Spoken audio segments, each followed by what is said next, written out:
Interest చూపిస్తుంటే ప్రజలు కూడా చాలా హ్యాపీగా ఫీల్ అవుతున్నారు. అటు సినిమాలు కూడా పక్కన పెట్టి ప్రజలే ముఖ్యమంటూ వనమహోత్సవం అంటూ అటు పంచాయతీలకు మార్గదర్శి కల్పించడానికి ఆయన తిరుగుతున్న తీరు చూస్తుంటే ప్రతి ఒక్కరు కూడా ముగ్ధులవుతూ ప్రతి ఒక్కరు కూడా పవన్ కళ్యాణ్ అంటే ఇది మేము కోరుకున్న నాయకుడు ఇతను అంటూ ఆయన జనం కోసం ఆలోచిస్తాడు, ఒక సామాన్యుడిలాగా ఆలోచిస్తాడంటూ పవన్ కళ్యాణ్ పట్ల అందరూ హ్యాపీగా ఫీల్ అవుతున్నారు. రైట్, యాక్టర్ లోహిత్ గారు జూమ్లో సిద్ధంగా ఉన్నారు. లోహిత్ గారు నమస్తే సార్. సార్ నమస్కారం అండి. ఎలా ఉన్నారు? ఏంటి సార్ ఈరోజు స్పెషల్ ఏంటి, ఏం చేయబోతున్నారు? Sir I'm good. సో ఈరోజు మనందరికీ ఇష్టమైన వ్యక్తి, వ్యక్తిత్వంలో ఉన్నతమైన వ్యక్తి, అంటే తను అనుకున్నది చేయడానికి తన స్టార్ట్ పక్కన పెట్టి ఏదైనా చేయగలడు అనే వ్యక్తి it is one and only Pawan Kalyan. ఈరోజు మీరు నేను కొన్ని కోట్ల మంది ఆయన అభిమానించడానికి కారణం ఏంటంటే ఒక అరుదైన వ్యక్తిత్వం ఇది. అంటే ఒకే ఇంట్లో ఒక పెద్ద మెగాస్టార్ అన్న, లేకపోతే పెద్ద ప్రొడ్యూసరు, ఇంకో అన్న, లేకపోతే అందరూ అంతమందిలో తనకంటూ ఒక ఐడెంటిటీని సపరేట్ గా సృష్టించుకోవడం, అది అభిమానులు, ఆ అభిమానులు కూడా పవన్ కళ్యాణ్ అభిమానులు అంటేనే అదొక సపరేట్ సెక్ట్. అది నాకు తెలిసి ఈ రోజు ఆంధ్రాలో జరుగుతున్న ఉపద్రవానికి ఆయన జన్మదినం వేడుకలు ఆయన పోస్ట్ పోన్ చేసిండొచ్చు, ఆయన అనౌన్స్మెంట్ కూడా ఇచ్చిండొచ్చు, నాకు జన్మదిన వేడుకలు చేసుకోవాలని లేదు, దయచేసి మీరంతా జన సైనికులంతా కదలరండి, ఈ రోజు మనం ఈ వరద ఉధృతిలో సర్వం కోల్పోయిన వాళ్ళకి, నష్టం జరిగిన వాళ్ళకి మనం సాయం చేద్దాం, ముందుకు రండి అని పిలుపునిస్తే అందరు సిద్ధంగా ఉన్నారు. ఇచ్చారు సార్, ఆల్రెడీ ఇచ్చారు. అదే పనిలో జన సైనికులు ఉన్నారు సార్.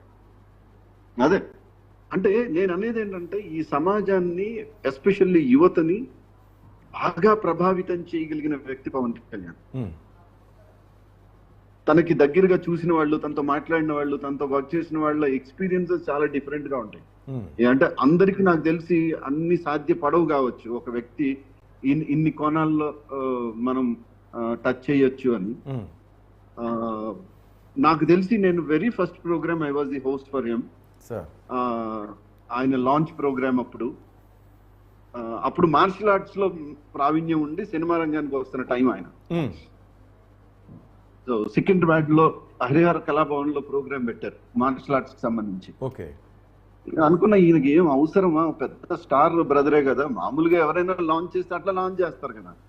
అక్కడ he performed all the feets. అంటే ఆయన నేర్చుకున్న ఇది మీరు నమ్మరు, ఆ వేళ్ల మీద నుంచి కారు పోనివ్వడం కానీ ఇట్లాంటివన్నీ ప్రత్యక్షంగా చేసి చూపించినప్పుడు అనిపించింది ఇతను కొంచెం డెఫినెట్ గా డిఫరెంట్ గా పర్ఫార్మ్ చేయడానికి వస్తారు మనిషి, ఓకే కాదు అని. సో ఫ్రమ్ దెన్ ఆ రోజు నుంచి తను చేసిన సినిమాలు కావచ్చు, తన బిహేవియర్ కావచ్చు, తన పద్ధతి కావచ్చు, మీకు చాలా సార్లు కూడా మీకు ఎందుకు మాకు లొకేషన్ లో కూడా తన కోసం సపరేట్ గా పెద్ద క్యారవాన్ పెడితే క్యారవాన్ ఒక దగ్గర ఉంటుంది, ఆయన ఏదో చెట్టు కింద కూర్చొని పుస్తకం చదువుకుంటుంటాడు. ఓకే, సామాన్యంగా ఒక వ్యవసాయదారులో కనపడతాడు, ఆయన పని ఆయన చేసుకుంటూ ఉంటాడు. సో ఒక అరుదైన వ్యక్తిత్వం. అట్లాగే తనకు సంబంధం లేదు, తన భావజాలం ఏంటి, తనేంటి, గద్దర్కి ఎంత క్లోజ్ అంటే వాళ్ళిద్దరూ చాలా క్లోజ్ గా ముచ్చట్లు పెట్టుకునేంత సాన్నిహిత్యం వాళ్ళిద్దరిది. అంటే ఒక విప్లవ కవి, అంటే ఈ సమాజాన్ని ఆ కోణంలో చూసిన వ్యక్తి పవన్ కళ్యాణ్. అందుకే ఈ రోజున రాజకీయాల్లో మనమే కాదు, సాక్షాత్ మన ప్రధాని పవనిజం, పవన్ ఏక అంది హే అని అంత పేరు తెచ్చుకోగలిగాడంటే అంత ఈజీ కాదండి. ఒక రకంగా చెప్పాలంటే ఆయన పుట్టినరోజున అందరం ఇలా మాట్లాడుకుంటున్నాం, ఆ మనిషి గురించి మాట్లాడుకుంటున్నాం అంటే శతమానం భవతి శతాయుష్పురుషి, అంతే. Excellent excellent sir.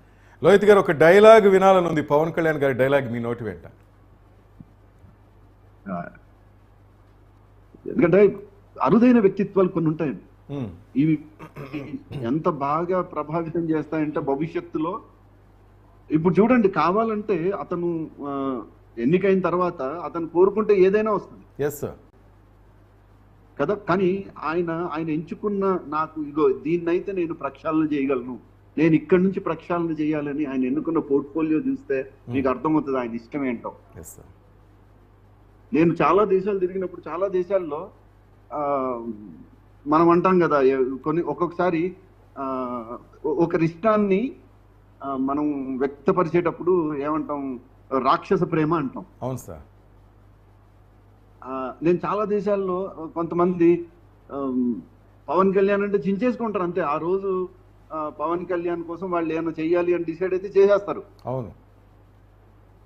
మరి ఇంత ఎట్లా జరుగుతుంది అనే ఒక వ్యక్తి మీద అంత బలమైన ప్రేమ పెంచుకోవడానికి వాళ్ళ కుటుంబ సభ్యుడు కాదు, వాళ్ళు డైరెక్ట్ గా వాళ్ళకి ఏమైనా బెనిఫిట్ అయిందా అది లేదు. వాళ్ళు కేవలం అతన్ని సినిమాల్లో చూశారు, తెలుసుకుని అభిమానించడం మొదలెట్టిన తర్వాత ఒక మనిషికి ఆ గుండెల్లో అంత పెద్ద స్థాయి అద్భుతం. Yes sir. రైట్. నిజంగా all about I can say that. Yes sir, నిజంగా ఆయన ఫ్యాన్స్ చాలా గ్రేట్గా ఫీల్ అవుతుంటారు సార్. ఆ వర్క్ చేయటంలో కూడా ఆయన మీరు చెప్పినట్టుగా ఆయన ఒక మాట చెప్తే చాలు దాన్ని స్ఫూర్తిగా తీసుకుని ముందుకు దూసుకెళ్తూ ఉంటారు సార్. నిజంగా గ్రేట్ ఫ్యాన్స్ సార్. అదే మీకు ఆ స్టేజ్ మీద మాట్లాడినప్పుడు కూడా చూడండి, ఒకప్పుడు కొంచెం బెరుగ్గా మాట్లాడినట్టు ఉండేది. బట్ ఈ మధ్య కాలంలో మీరు ఆ స్పీచ్లు వింటూ ఉంటే ప్రతి పదం ఒక బుల్లెట్ లాగా వస్తుంది. ఏదైనా కెరటం నాకు ఆదర్శం పడినందుకు కాదు, అది పవన్ అనేది ఒక కెరటం. అవమానాల్ని తట్టుకోవచ్చు, అన్ని భరించాలి, భరించినోడికే గొప్ప స్థాయి దక్కుద్ది, గౌరవం దక్కుద్ది అనేది. అండ్ ప్రతి చోట మనం చూస్తే ఆ బిహేవియర్ లో కూడా చాలా స్పష్టంగా కనపడతా ఉంటది. ఒక అది వ్యక్తిత్వం కావచ్చు, తన బిహేవియర్ కావచ్చు, డిఫరెంట్ గా కనపడుతుంది. మాట్లాడే తీరు కానీ వేరే వాళ్ళతో కానీ.